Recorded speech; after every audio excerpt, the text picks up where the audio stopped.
बागेश्वर बाबा आणि स्वामी आनंद स्वरूप या दोघांनी महाराष्ट्राचे आराध्य दैवत छत्रपती शिवाजी महाराज यांच्याबद्दल जाणीवपूर्वक अपशब्द काढून तमाम शिवभक्तांच्या भावना दुखावल्या आहेत। त्यामुळे त्यांच्यावर BNS 356, 299, 192 अन्वये गुन्हा दाखल करण्यासाठी राष्ट्रवादी काँग्रेस शरदचंद्र पवार पक्षाचे जिल्हाध्यक्ष मनोज प्रधान यांनी लेखी फिर्याद दिली आहे। गुन्हा दाखल न केल्यास तीव्र जनआंदोलन करण्याचा इशारा देखील त्यांनी दिलाय। धीरेंद्र शास्त्री यांनी छत्रपती शिवाजी महाराज जेव्हा युद्ध करता थकले, छत्रपती शिवाजी महाराजांना आपण आता थकलोय असं वाटू लागले, तेव्हा एक दिवस छत्रपती शिवाजी महाराज समर्थ रामदास स्वामी यांच्याकडे गेले। त्यांनी आपल्या मुकुट समर्थ रामदास स्वामी यांच्या समोर ठेवला आणि म्हणाले, मी आता थकलोय, मला यापुढे लढाई करायची नाही, असं विधान केलं। तर स्वामी आनंद स्वरूप यांनी धीरेंद्र शास्त्रींचे समर्थन करताना आनंद स्वरूप आणि धीरेंद्र शास्त्रींच्या छत्रपती शिवाजी महाराजांबाबतच्या वादग्रस्त विधानाचं समर्थन केलंय। त्यांनी असा दावा केला की युद्ध पेशवे लढले आणि नाव शिवाजीचं झालं। शिवाजींनी कधी युद्ध मैदानामध्ये लढलेच नाहीत, तर फक्त छापामार युद्ध लढलेत। पेशव्यांना उपेक्षित ठेवलं गेलं कारण ते ब्राह्मण होते।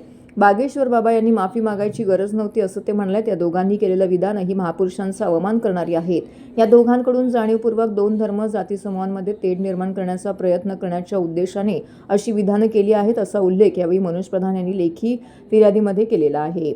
महाराजांचा अवमान जरी सत्ताधाऱ्यांनी सहन केला तरी आम्ही शिवभक्त हा अवमान सहन करणार नाही, हा धीरेंद्र शास्त्री आणि स्वामी आनंद स्वरूप यांना धडा शिकवू असा इशाराही प्रधानांनी दिला। यावेळी युवा कार्याध्यक्ष राजेश कदम, आशिष उमासरे, प्रवीण कडलक, महेश मोरे, राजेश मिश्रा, सचिन पंधरे, विश्वास चव्हाण, ज्ञानेश्वर राजपंके, साहिल उदगुडे, शिवा कालुसिंह यांसह अनेक कार्यकर्ते येथे उपस्थित होते।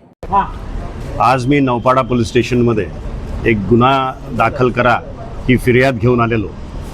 म्हणजे कालपर्यंत आपल्याला माहिती होतं की बागेश्वर धामचे बाबा धर्मेंद्र शास्त्री हे शिवाजी महाराजांबद्दल काहीतरी बोलले आणि ते अतिशय आक्षेपार्ह होतं आणि त्याला दुजोरा देताना आणखीन वाईट एक आणखीन बाबा बोललेत।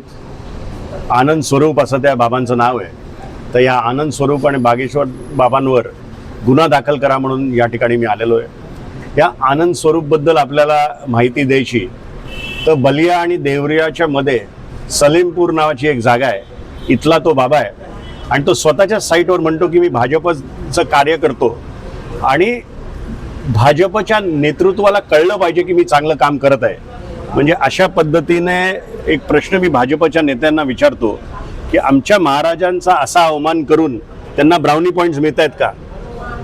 की महाराजांवर जर बोललं तर भाजपमध्ये मोठं स्थान मिळत आहे काय, हा प्रश्न माझ्या मनात आहे। जे अक्कल त्यांनी स्वतःची दाखवली आहे हे बोलून की महाराज कुठल्याही लढाईतच गेले नाही आणि पेशवे लढाई लढले आणि महाराजांनी त्याचं श्रेय घेतलं, हे निंदनकारक आहे। कुठल्याही परिस्थितीत या दोघांवर गुन्हा दाखल झाला पाहिजे आणि गुन्हा दाखल झाला नाही तर 48 तासानंतर आम्ही रस्त्यावर उतरून नक्कीच आंदोलन करू। मग आमच्यावर गुन्हा दाखल झाला तरी चालेल। तेढ निर्माण करण्याचा भाग आहे, पण भाजपला हे का कळत नाही मला कळत नाही। आज ते इथे त्यांचं गव्हर्नमेंट आहे आणि मला असं वाटतं की देवेंद्र फडणवीसजी याचा भाग नसतील, पण त्यांनी काय ना काहीतरी कृतीमध्ये आम्हाला दाखवलं पाहिजे आणि यांच्यावर किमान काही नाही तर केस दाखल केलं पाहिजे ह्या दोघांवर, अशी आमची मुबलक अपेक्षा आहे। पण मी एक सांगू का, हा प्रश्न तुम्ही त्यांना विचारायला पाहिजे। ऑपोजिशन म्हणून आम्ही जास्तीत जास्त काय करू शकतो तर आंदोलन करू शकतो आणि येऊन अशा प्रकारची केस टाकू शकतो।